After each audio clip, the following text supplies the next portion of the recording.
Hello, everyone, and welcome to this new episode of the Fundraising Insiders podcast, the podcast where we discover what's hiding behind the check and we put it inside the deck. Today, I'm joined by Andrea.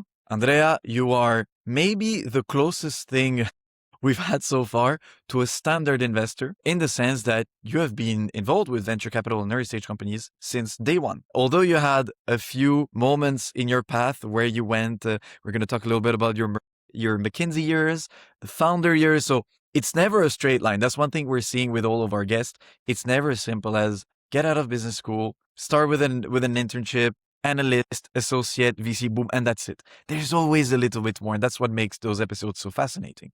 So thanks for joining us, Andrea. Please tell us about who you are, how you came to do what you do today, and what is it exactly that you do today. If you're wearing multiple hats, tell us all about that. Yeah, for sure. Happy to. Thanks so much for having me. Very excited to have the chance to speak. And I think this moment in time is really unique. It's never been easier to build a company, which means the job as an investor is harder than ever because there's so many fantastic founders out there. So I started out actually in the technical side.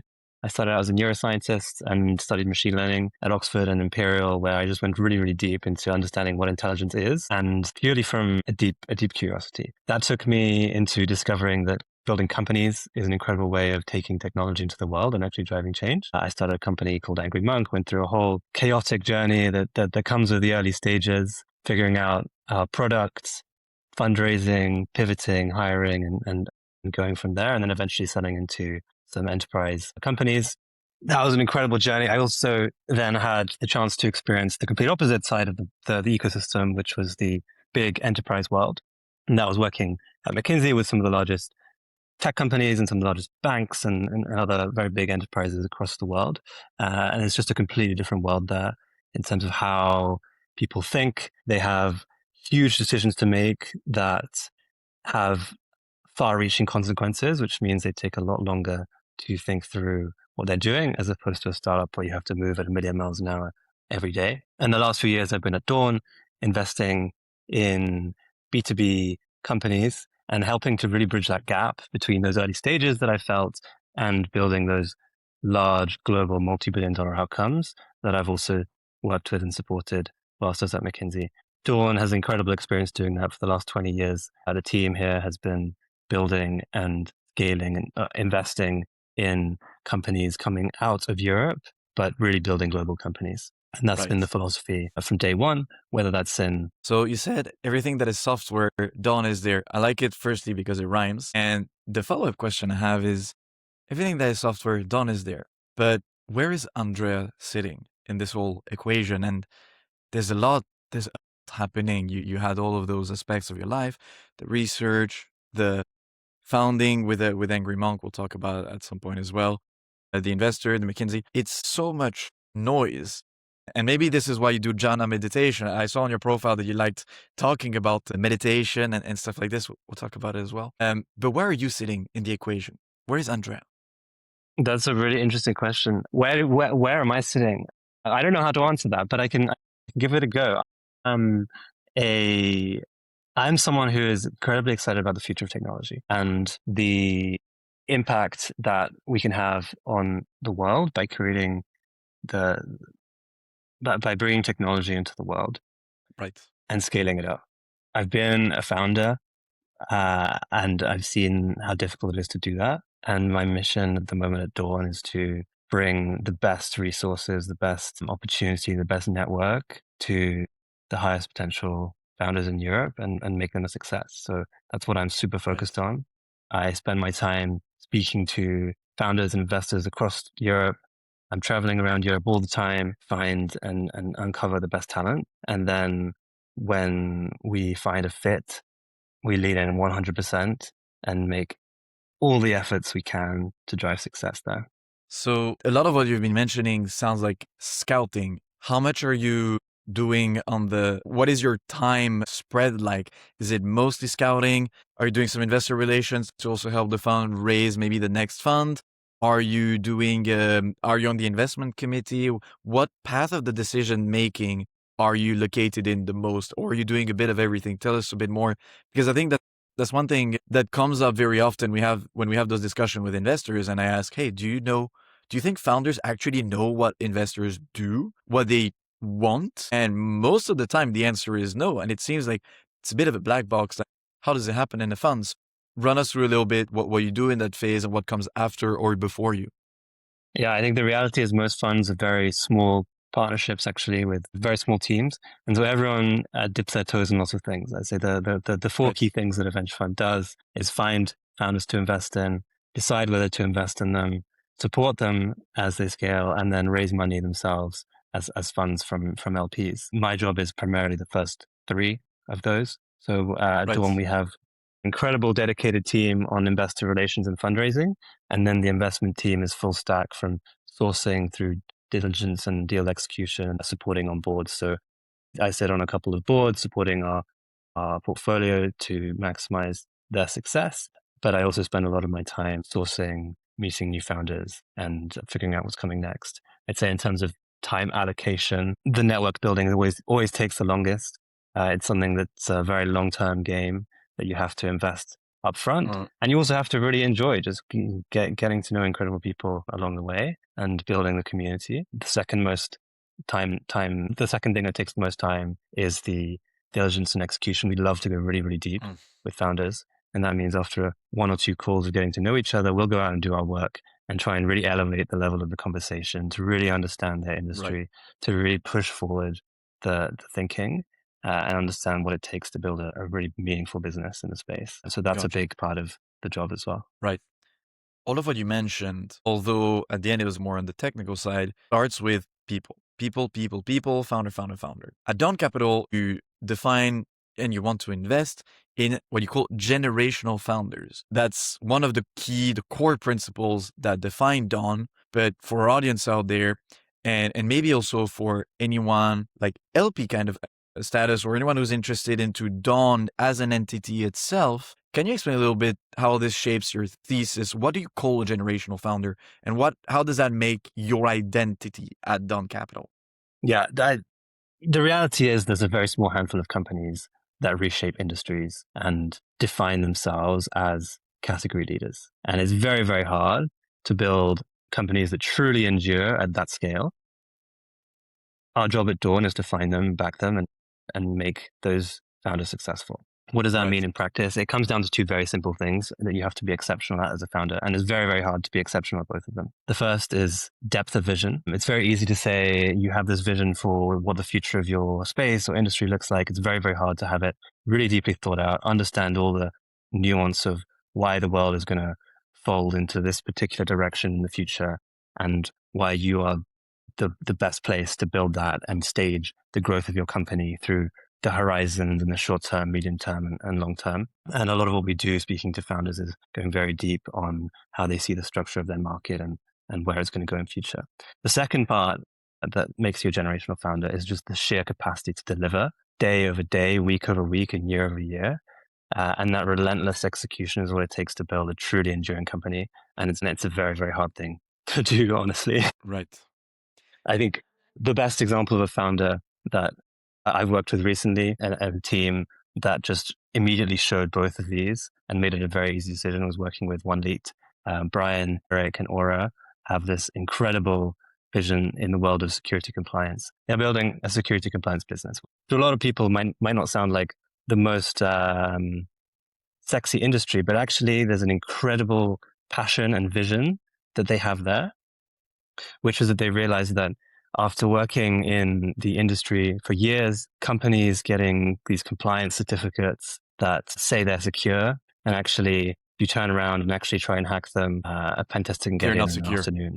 They're not secure at all, right? And so the very clear mission is that you need to build real security behind these compliance certificates. And they have set out to do that. They know exactly why they're doing it, how they're doing it, and what the industry and customers need. And that's paired with an unbelievable focus and relentless execution over a very, very long period of time. They scaled to high single digits of ARR on the basis of a 2 million seed investment, being incredibly lean and focused over a long period of time. And now they've really found their moment to accelerate and grow into a market that needs exactly what they're doing. So generational founder is a founder that is set to become an example and to create a company that will actually impact on the generational level. So it comes with the vision to be able to endure the entire generation and not just a small fraction of that era, and the execution that is needed to get there. Is that a good summary of what you meant by generational founders?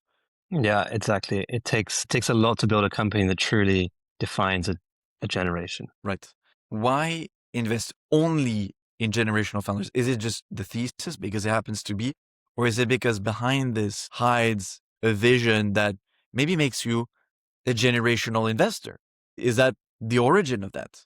Every investment fund will have a different strategy and a different way to build those generational companies and play on the global stage. Right. When Dawn started 20 years ago, there wasn't that much belief that you could build massive companies from Europe. And Dawn set out to prove people wrong.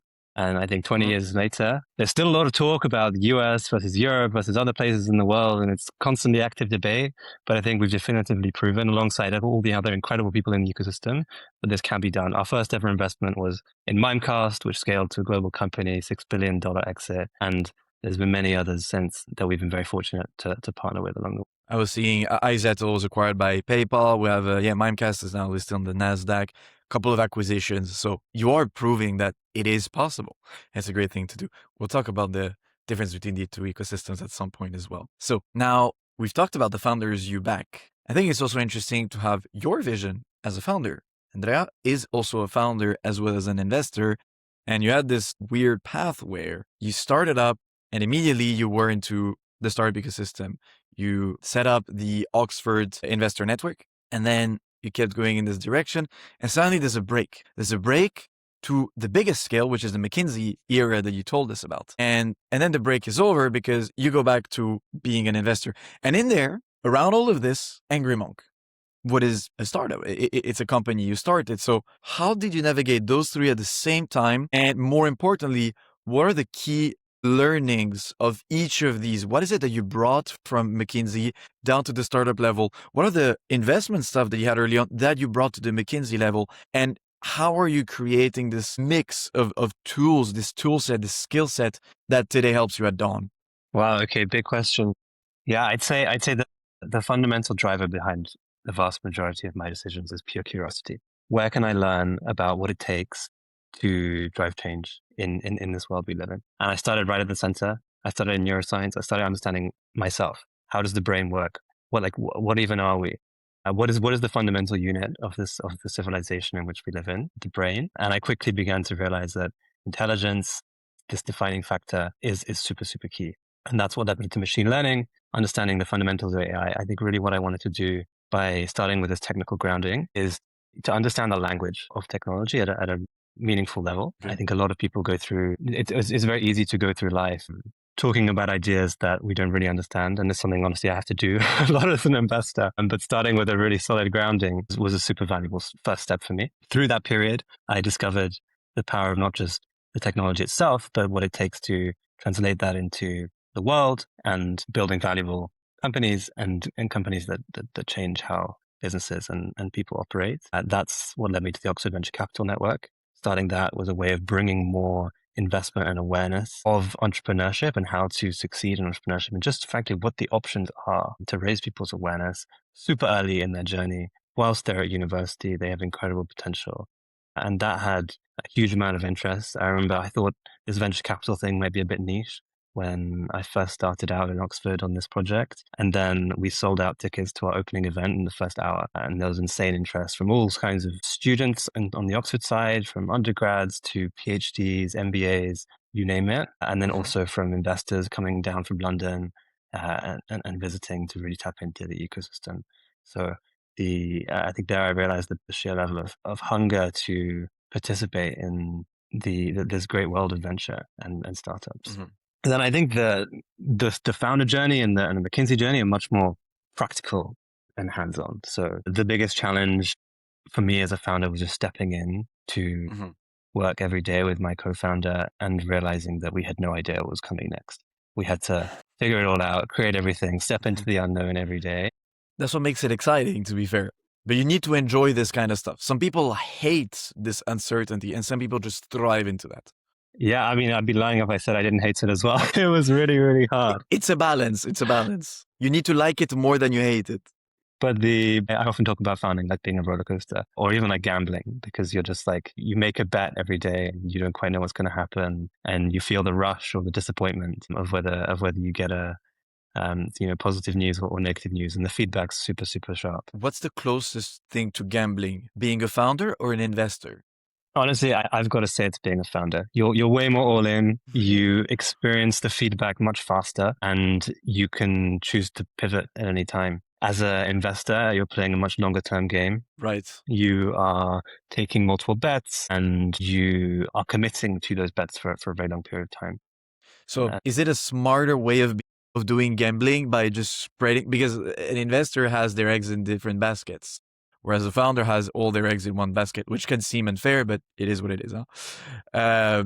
But yeah, interesting. So different vision of gambling, I guess. Don't gamble, kids. Yeah, I think in a way, everything is gambling, right? Because you make bets and they have a certain level of risk or reward attached to them. But I think specifically my view on the level of risk that's appropriate to take is actually, I think, not an objective. There's no objective answer. I think that's purely a personal decision. If you assume the same expected value from two decisions, one has much higher reward and much higher risk, and the other has lower reward and lower risk, but they have the same expected value between them. There's no obvious decision to make to pick one or the other.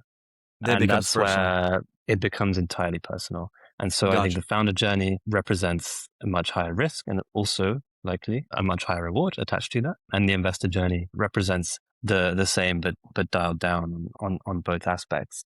And the venture investor journey is certainly higher risk and higher reward than some other investor journeys. So that also represents a balance there as well. And so in that sense, what are the key learnings maybe from that founder time that you brought to the investment side?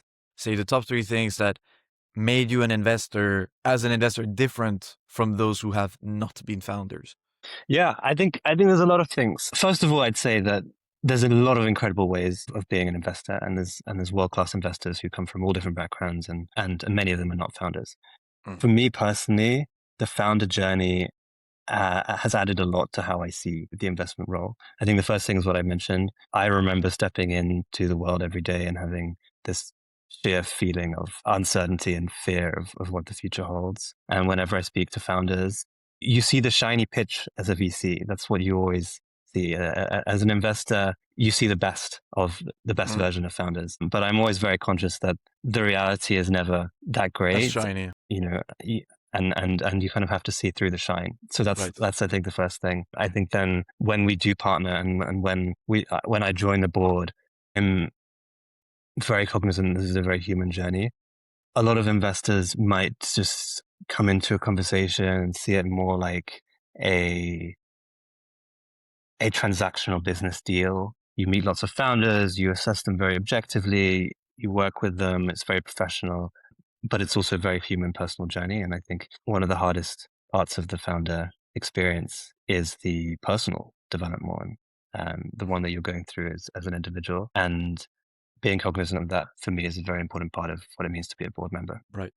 I think that's going to be for our first part of the episode. We managed to tackle a little bit about Dawn and about yourself, which I think is really the mix I wanted to get early on so that the audience and myself in this conversation, we know who we were addressing. And it's very important to know yourself, know who you talk to.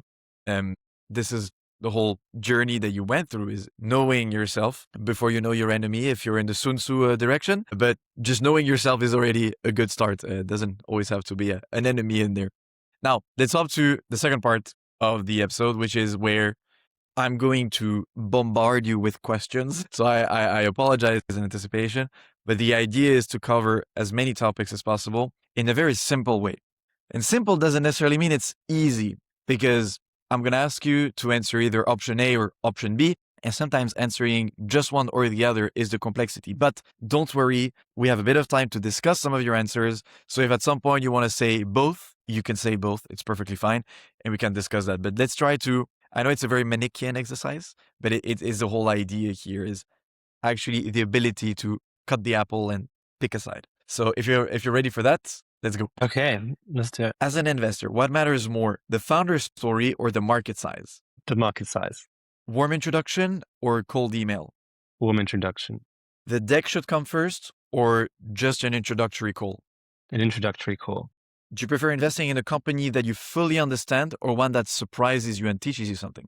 Both. Founder market fit or product market fit? That depends on what stage you're investing at. First you want founder market fit and then product market fit comes after. Right. Pre-seed, seed, or Series A, which one is the hardest to raise? Pre-seed's for sure the hardest to raise. And which one is hardest to fund? Series A is the most competitive. And your favorite one? That's hard to pick. I can't commit there. Fair enough. I think at the end of the day, it's gut that wins. All the logical analysis is used to inform the gut. That's how I see it. Is it better to raise too much or raise too little? It's better to raise too much. Has being a founder made you a more generous investor or a more demanding one? Oh, that's interesting. It's made me a more generous investor. And finally, between jhana and meditation and sci-fi, which is another one of your interests, which one teaches you more about how to tackle tomorrow's challenges? That's got to be sci-fi for sure. All right. That was the first segment. We can take a deep breath. Questions are over. Till the next ones. That was really intense. It's very hard It's to meant commit. to be. It's meant to be.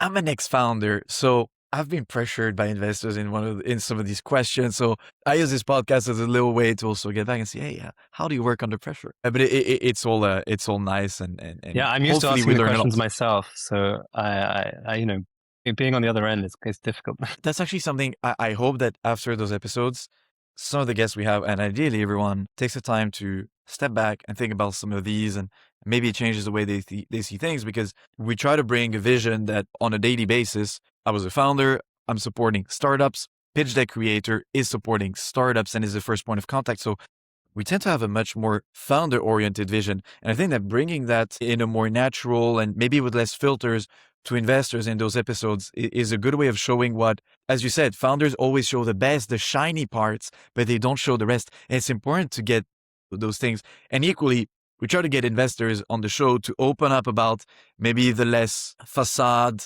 fake, not really fake because I don't say investors are fake, but investors also show the best out of them. They show what they want to get the deals, they want to create the connection, but it's not always the pretty face. So I like getting those dark sides of the moons in there.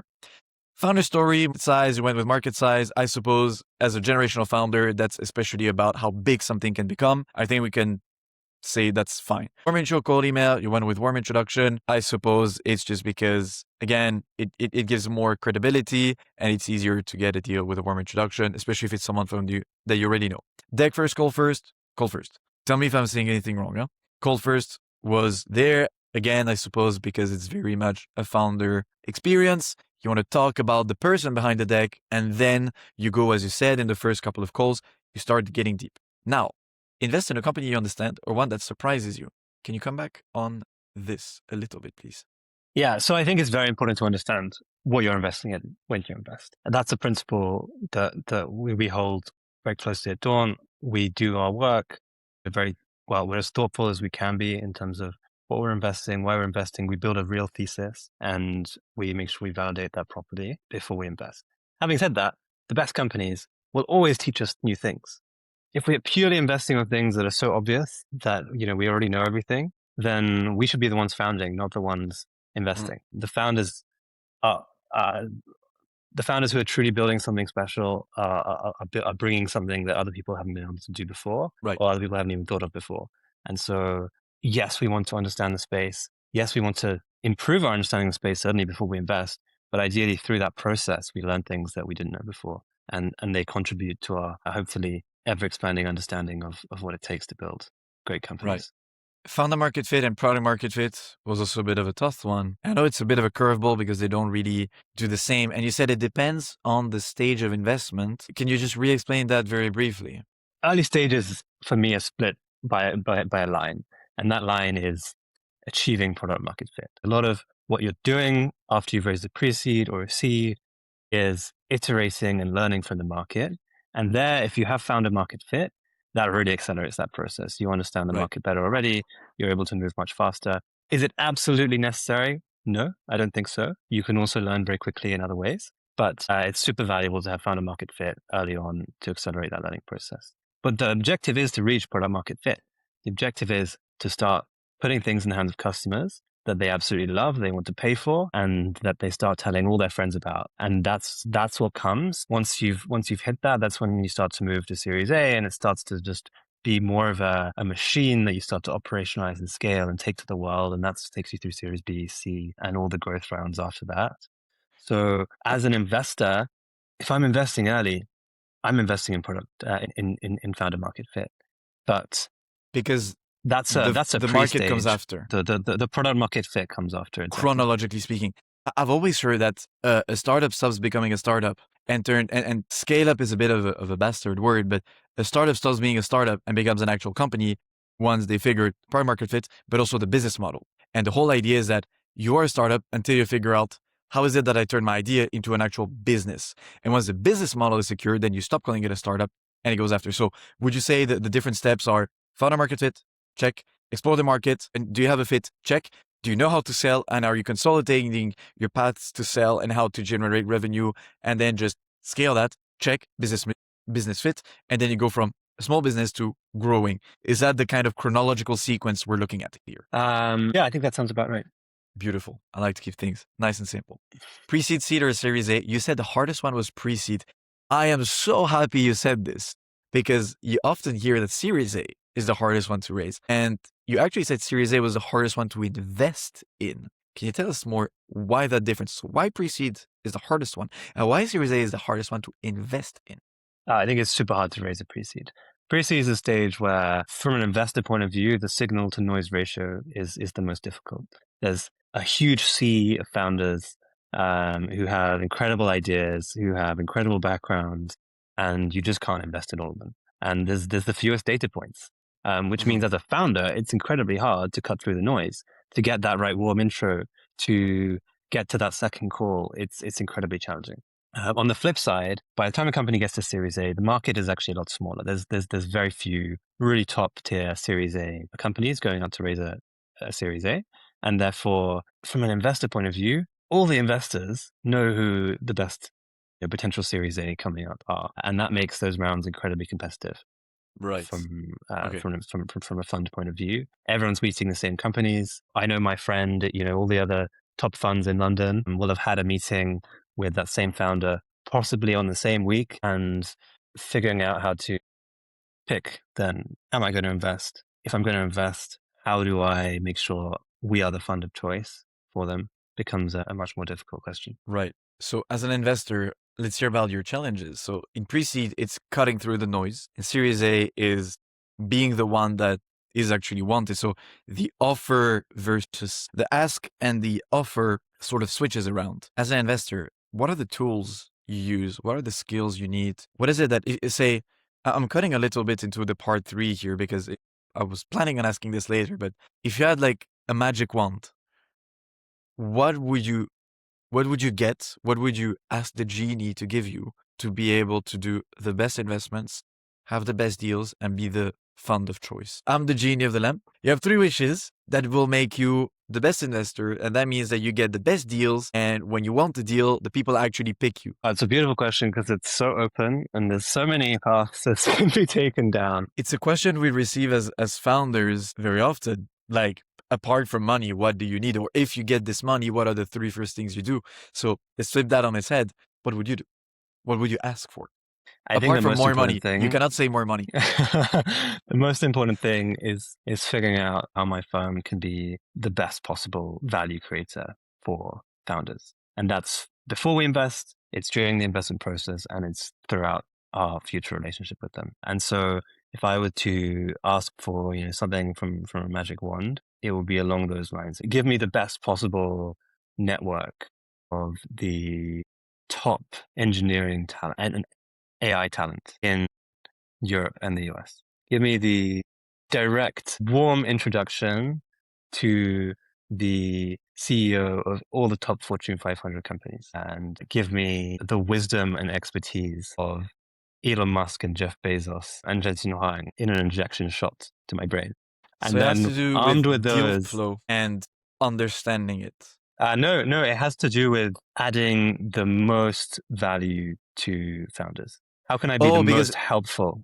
you want those warm introductions to then feed that into the portfolio. That's what you mean. Absolutely. I want to be Gotcha. able to have coffee with a founder tomorrow morning and they say, my biggest challenge is I'm trying to unlock this deal with this incredible, Fortune 500 company. And I say, oh, great. I know the CEO. Let me unlock that for you. And then next week they Gotcha. sign the contract and hey, guess what? They want us to invest. So let's go.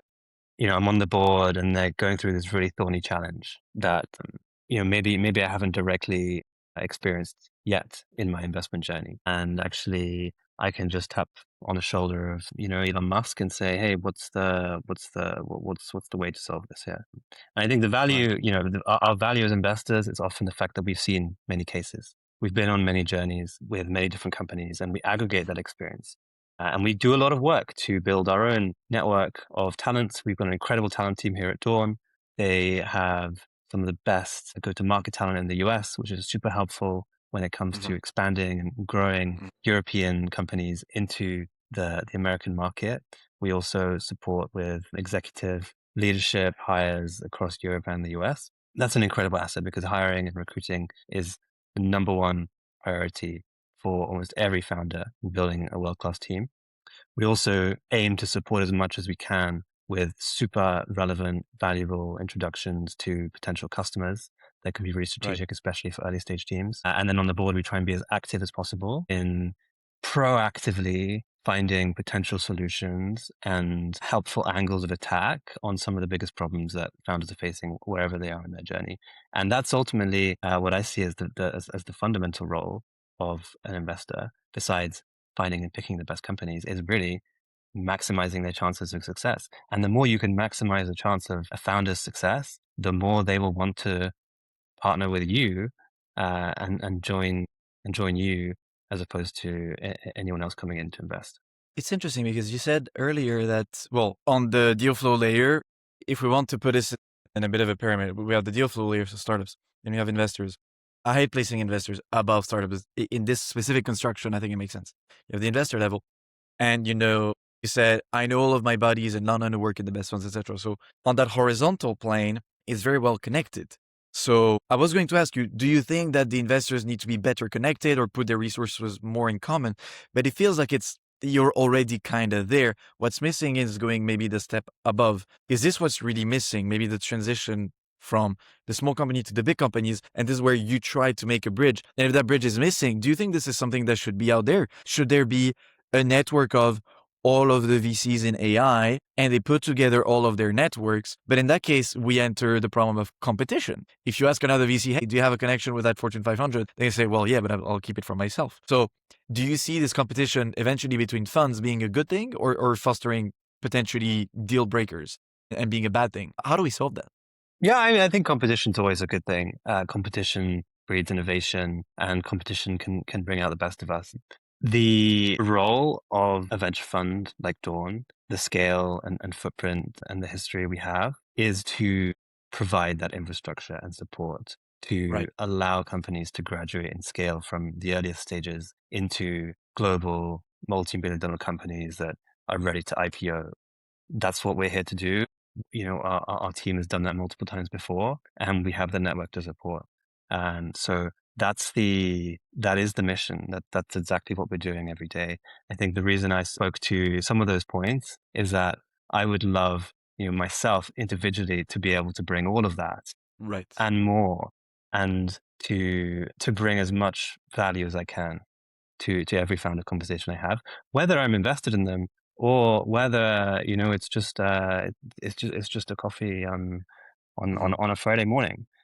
And And it, currently, I'm not at zero, I'm not at 100, I'm somewhere on that journey. you're in between. But for Yeah. me, as an investor, the most important part of what I do is finding ways to support founders on their journey. And I think that comes from having been a founder before. That might not be the same objective that every investor has. Is this something that you think is missing maybe? And I'm speaking for innovators out there. Maybe there's a company to make there, a network where investors connect with those big deals, those Fortune 500, and somewhere where deals can be automated or introductions can be made easier? Is that not a platform that already exists? And if not, is that something you'd wish to see? Perhaps. I mean, I think the real currency that we operate with here is trust. A platform is hard to replace trust. It's hard to introduce trust into a platform like this. Yeah, exactly. It's the human relationships, it's the trust, it's the belief that there is real care behind this introduction and intentionality, which, tech is the most transformative force we've seen in our culture and our society. So who am I to say that tech can't solve this in some way? Of course, tech could solve this in some way. But I think it's a very difficult challenge if you were to go and pursue that in particular. And currently, the reality is it operates on trusted connection, acquaintances, and ships, and that's how a lot of this works. I think this morning, the YC published their list of the different things they want to invest in. I think that one of these was actually relationship building or the ability to turn a business into something big. So that's why I'm tapping in this, always referring to the big YC. I think that's it for the this or that. Just one last thing, maybe you said, and I think you've partly answered this, having been a founder before makes you a more generous investor. I think this comes from just the fact that you understand what the founders are going through. Am I correct? Yeah, I think it's easy to come out of a founder investor call as the investor and say, the business isn't good because of this, and that, and it's a terrible business. When really every business we speak to is incredible. They've all achieved unbelievable things. They've performed superhuman acts to get to where they are. And having been in those shoes before, my first reaction is always amazement and awe of what they've achieved. And that's what I was hinting to in the generosity coming first, because every founder journey is incredibly difficult and incredibly impressive, frankly. So that's where I come from. Right. We're going to have 5 minutes left, I believe. We have the yes and no format, which is usually meant to be fast questions and then a discussion. Are you happy to go with that? Let's do it. Let's go. All right. So have you ever passed on a deal at dawn and immediately regretted it? Let's say yes. Have you ever been in a pitch where the founder was just clearly better than the deck? Yes. Do you think most founders understand what a B2B SaaS investor actually wants from a deck? In terms of what I see, yes. But I think more broadly, especially at pre-seed and seed, the answer is probably no. Right. Would you ever invest in a founder who cold emailed you with zero introduction? Yes. Is the fundraising process in Europe structurally too risk averse in your taste? I think the reality is there's just a huge range of different investors, and they all have different methods and strategies and approaches. I see. And so I would never put a blanket negative statement on all of Europe like that. Do you think AI will meaningfully change the way that decks are built in the next couple of, I wrote years, but months? Yes, absolutely. Is it a good thing or a bad thing? Good. And how about the use of AI in evaluating deals and decks? Good. Yes. Have you ever told a founder that his idea was just not foundable? No. Are we going to see Andrea found something again now that you've been through the investing path? Are you going to go back as a founder? I think founding takes many forms, and I always consider myself an entrepreneur. Even within investment? That's what you're trying to hint? Yes. Right. And the final question, did you have a good time on the show? Absolutely. Yeah. Thank you so much for having me. It's been some really challenging questions that made me really think. So appreciate it. All right. So last time we left off, you might see there's a bit of a transition here. We were just done answering the yes and no questions in true fashion. I'm back with the same outfit. Yours is actually quite similar as well. I will specify there has been a bit over a week. The shirt is clean. Okay. It's I'm putting this there. And the minds are fresh as well. Very important. We're going to come back on some of these questions with a fresh mind. This will be maybe even more interesting. And we're going to finish part 2. And then we'll have the part 3 where we tackle a bit more what happens behind or after, should I say, a call between a founder and an investor, specifically in your case, an investor from Dawn Capital, be it yourself or some of your teammates, for the founders to understand, okay, what happens? You give your presentation, what comes next? Without further ado, let's jump back into the yes and no. So I had a little reread at some of these. And the first question that I asked was, have you ever passed on a deal at dawn and immediately regretted it? You did say yes. And I was a bit curious to hear, maybe not the deal specifically because of confidentiality, but why does it happen that you can pass on a deal and then think, actually, wait, I shouldn't have said no. And if this ever happens, are there times where you say no and you actually come back to them later? And how do you do so? How do you manage the hesitations in some points? The first thing I'll say is that this industry is just run on FOMO, unfortunately. And that's a Okay. unfortunate reality, is that there's always many, many great companies, and your default state is always kind of finding a reason not to invest. So, because you ultimately make very few investments relative to the number of companies you meet. One of the hardest things is always like wondering, is there another company I could have met that I haven't met yet, that someone else has met, just to make sure you're seeing everything. Yeah. But then sometimes you meet with a company, you can tell they're exceptional in so many ways. But for whatever reason, it's not the right fit for the fund at the moment. And, you can pass on companies whilst knowing that they're probably going to do very, very well. And that's a tough part of the job sometimes. There's two things I'm picking up here. You said firstly that your default setting is, why should I not invest? So the default setting is maybe a process by elimination. Is that the way you work, where you have maybe sort of a tick box, and as long as all the ticks are ticked, it's good? But as conversation goes, if you untick some of these, then those are reasons to not follow up. Is that the default mode you're in?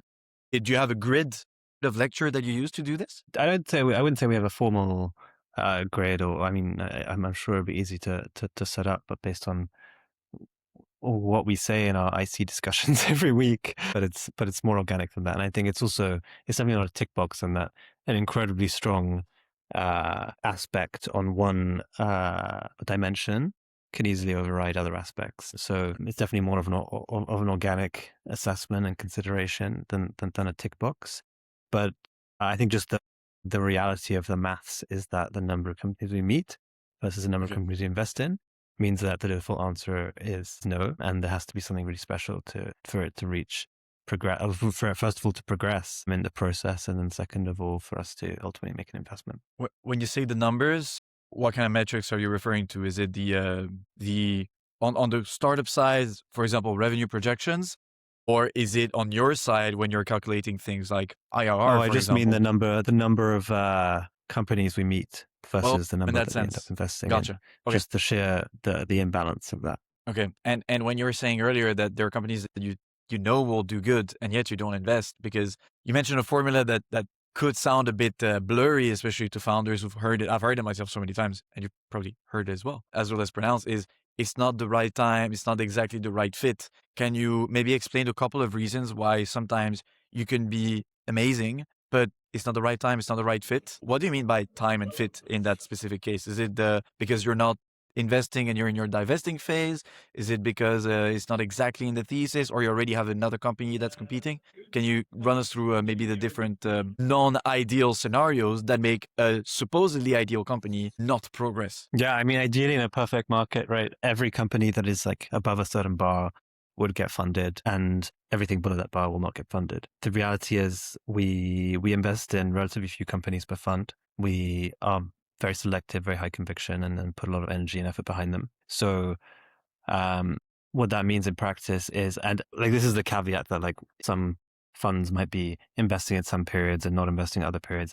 If that's the case, they should always be super transparent about that. It's super bad practice to pretend you're investing when you're not investing. But usually all the major funds will always have capital to deploy. Like we don't have gaps between our funds that mean we can't deploy and so on. Gotcha. So that's just part of being a well-managed fund.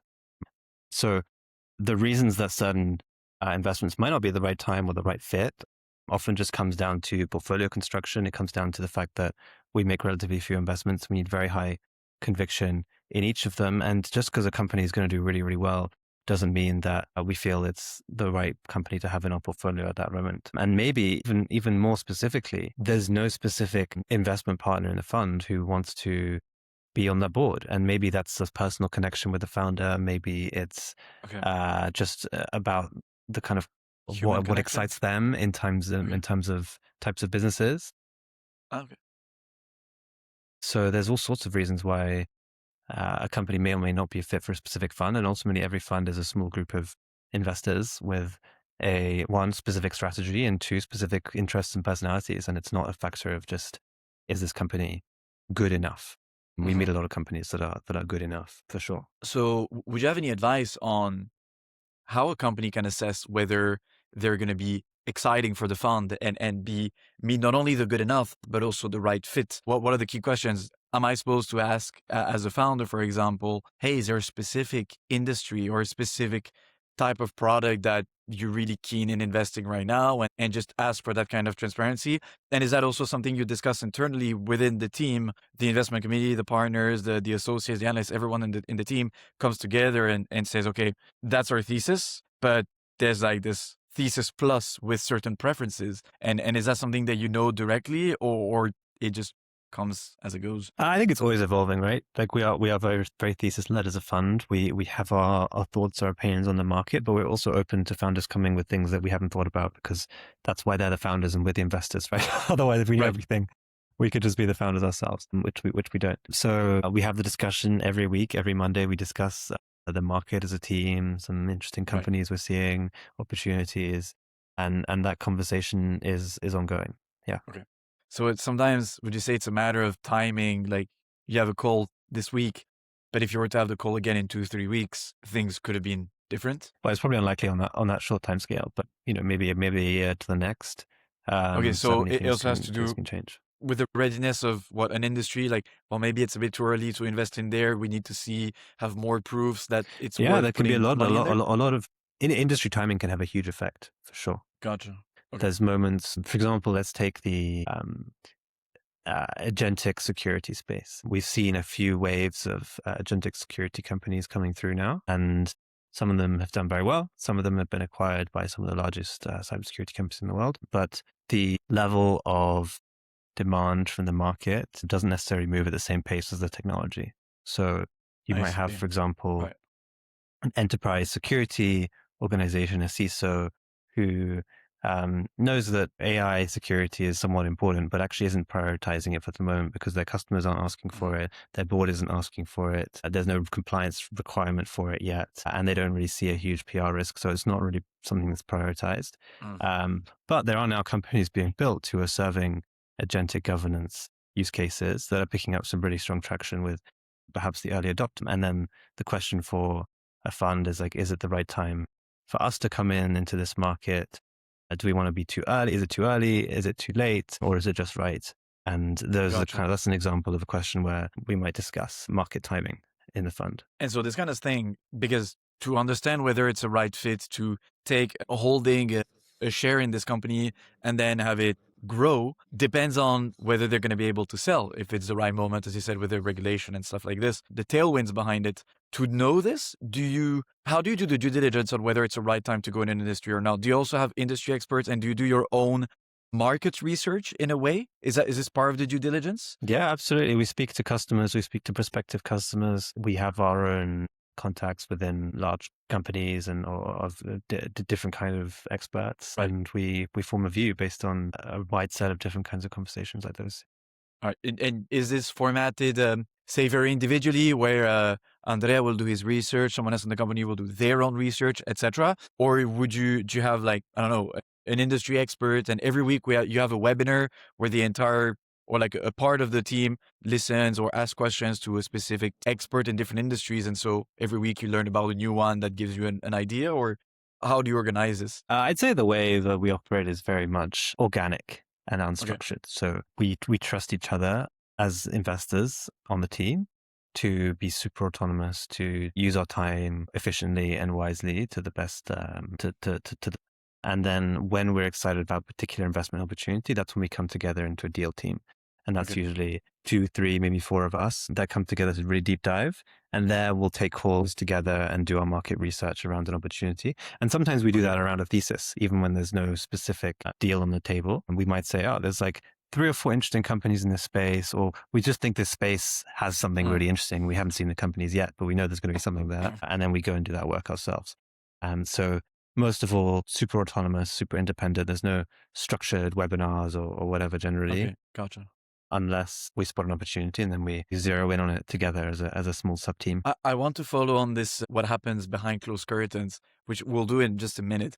Before that, there was one last question from the yes-no phase that I wanted to address. Asked, did you think founders understand what a B2B SaaS investor actually wants? And you said, well, from what you see, yes, but more broadly, and especially in the earlier stages that precede No. And so I was interested in hearing, what do you see in the early stage that maybe isn't enough or is misunderstood from what a B2B SaaS investor could want from a company? So that's more of an advice moment where, say, if we have anyone in our audience, they're building a B2B SaaS, they're a bit early stage, and they're wondering, okay, what are the key metrics, the key traction elements? What are the key things that I should attract my investor's eye onto when presenting my company? What would you say this be? Yeah, I think I have two things to say about it. The first is that the founders I have the joy and the luxury of meeting are it's just often just incredibly talented in so many different ways and constantly blow me away.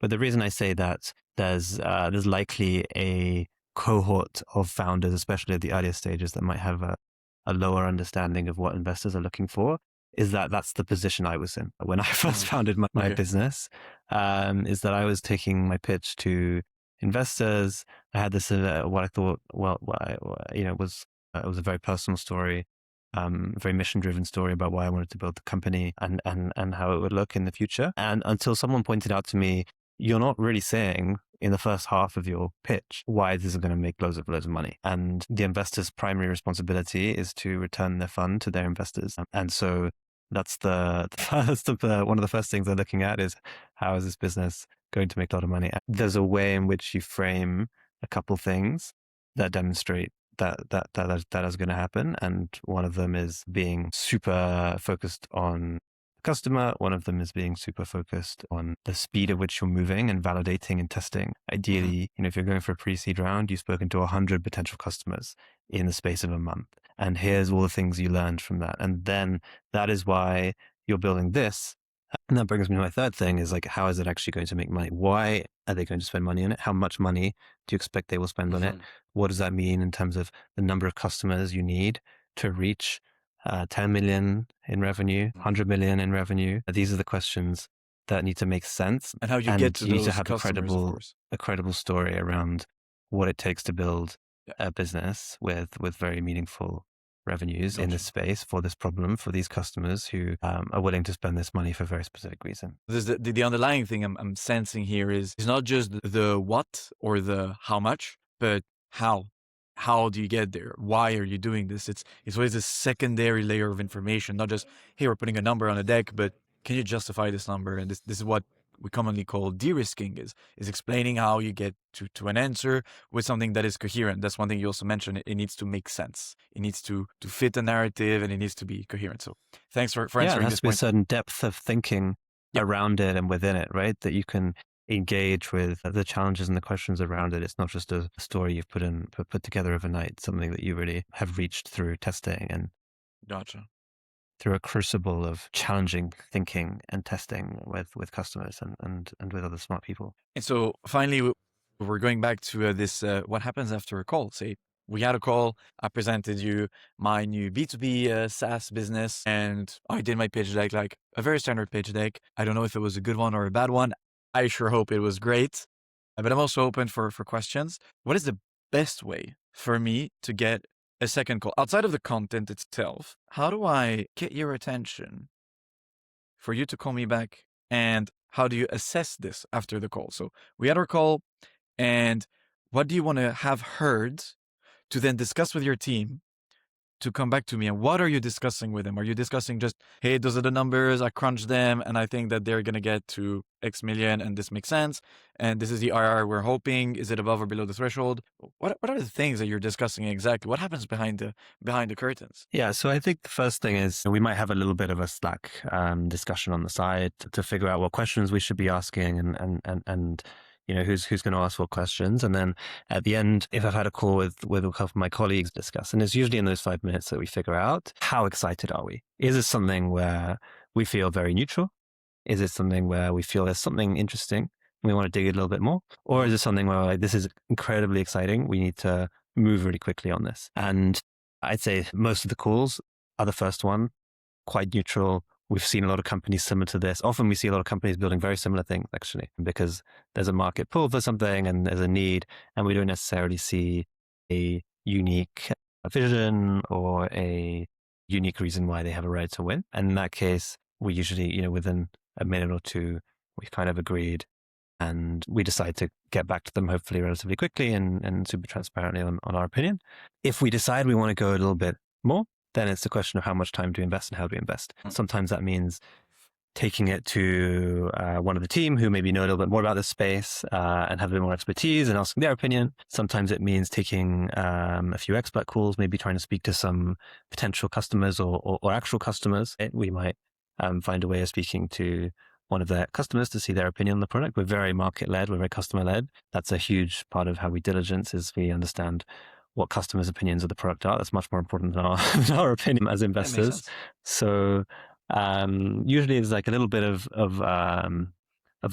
early work and diligence to build up our experience. Now, if we decide from that early work that this is actually super interesting, the customer is giving us 9 out of 10, 10 out of 10 feedback, and we also really like the meeting with the founder, that's when we double down and go very deep ourselves. And we try and come to subsequent calls with a much higher level of understanding to elevate the conversation from the general introductory questions that you might get with all the investors to a conversation where the founder comes out and says, right, I really understand that these investors understand my space and we can have a really valuable conversation through the investment process. And then, also if they were on my board, it would be a good experience because we're kind of already experiencing the quality of conversation. I think to a large extent, one of my favorite parts of this job or what I see as a currency of an investor is often high quality conversations. And that's hopefully what you bring to a board, and it's hopefully what you bring to every meeting you have.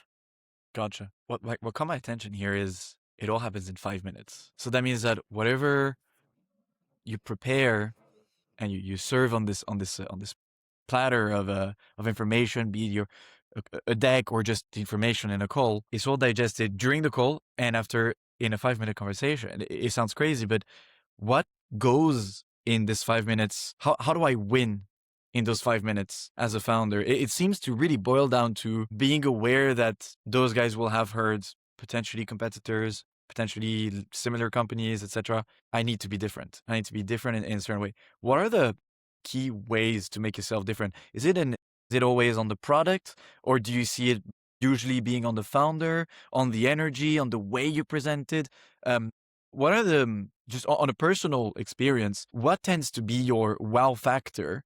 And what's the nature of this wow factor that usually ticks you in those 5 minutes that makes a difference? Yeah, I think it's a little bit of what we discussed in part one, and it comes to this depth of vision and clarity on what is being built. It needs why the world needs it, and the kind of second and third order effects behind that as well. So that when we ask a challenging question, which we've just thought of today because it's our first meeting, perhaps there's a really robust and thoughtful answer, and that's something that folds into the wider strategy for the business. That's absolutely critical. And the founders that are on track to build a generational company that endures for years or decades to come usually don't do that by accident. Okay. So it feels like if you were wishing for a superpower, when a founder presents, they're showing you the tip of the iceberg, and their job is to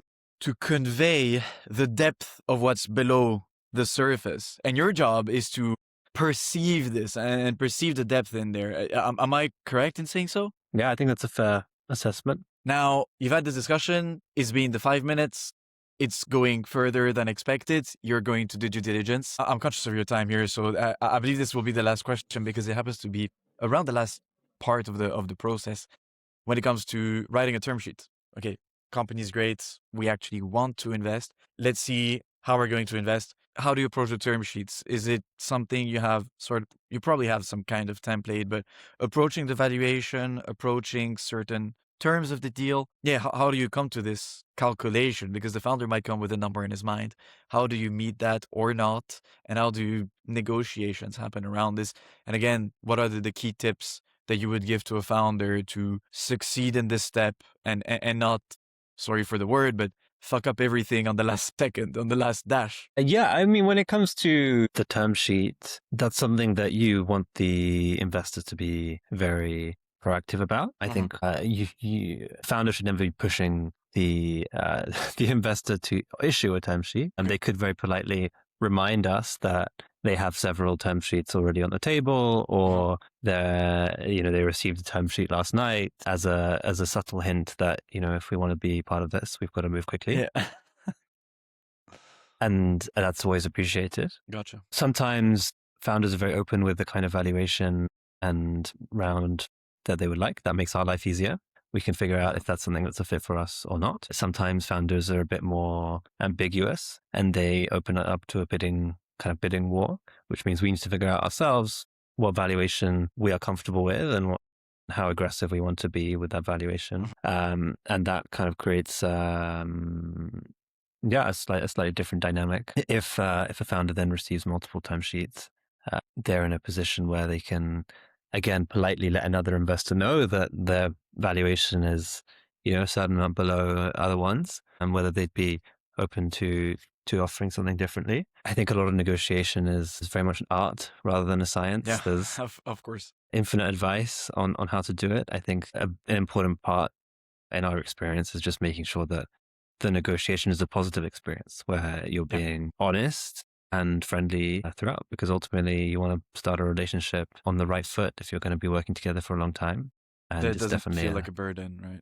It's definitely a red flag if it feels difficult when you're figuring this out. Gosh. And I don't think founders should tolerate that from investors either, especially funny, strange terms in term sheets and all of that. The silver lining here is that even if it happens, I'm saying this from personal experience, sometimes that's all you've got. And I've heard and I've said myself, sometimes it's better to not take money than take bad money.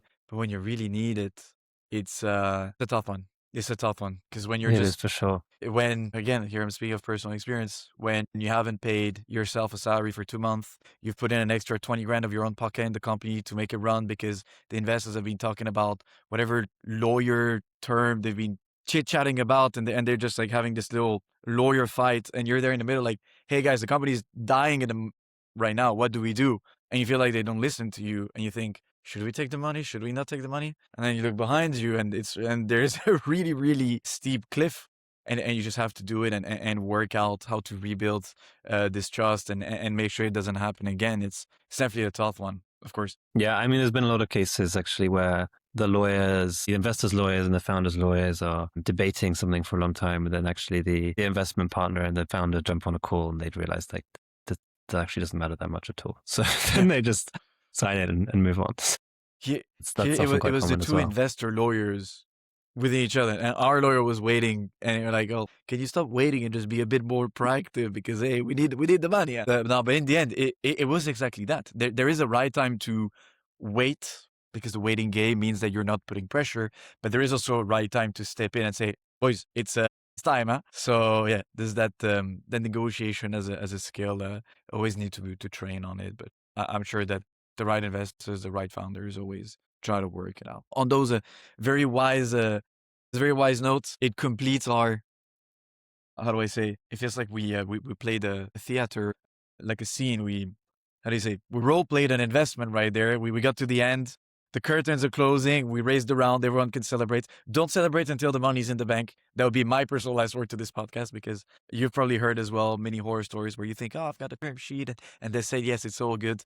Don't celebrate until the money's in the bank. When the money is in the bank, pat yourself on the back, and it's hopefully the start of a great collaboration. So, Andrea, thank you so much for sharing all of those insights, all of that wisdom with us, with the community. For those who are listening to the episode on Spotify and you want to see our beautiful faces in 2 different versions, because we recorded this in 2 occasions. You can also check that on YouTube. If you want to take the learnings in a more digestible way, we're also publishing short reels and easy to comprehend formats later on. I don't know if this will be live when we post this episode, but we're in the process of building a repository website where all of the learnings, all of the highlights are cut out from the podcast and arranged in a very nice way, where if you want to find the specific learnings from the show, be it this episode or other prior and future episodes, it will all be in one place, easy to access. Not everyone has the time to listen to 50 hours of podcast and take all of the learning. So we're trying our best to make it available to everyone in our network, and also Andrea in your network, and for all of the future generational founders out there that I hope will learn a lot from this. So Andrea, once again, thank you so much for sharing everything. Do you have any last word, last advice, any events you're attending soon, any cool topic that you're exploring at the moment you want to share with us? No, I mean, I think the reality is that this game is a long one for everybody, both investors and founders. And the best we can do is just be kind and support each other through the journey, no matter what side of the table we sit on. So thank you so much for having me. It's been a fun discussion. You've asked some very difficult questions. Thank And you. I take it as a compliment. I hope you continue to do that with everyone you meet. Beautiful. Thank you so much. And yeah, we'll see you in the next one. Andrea, see you in the future. Hopefully we bring you some amazing deals, and we'll stay in touch for sure. So thank you so much. Cheers. Bye-bye. Thank you so much. Ciao.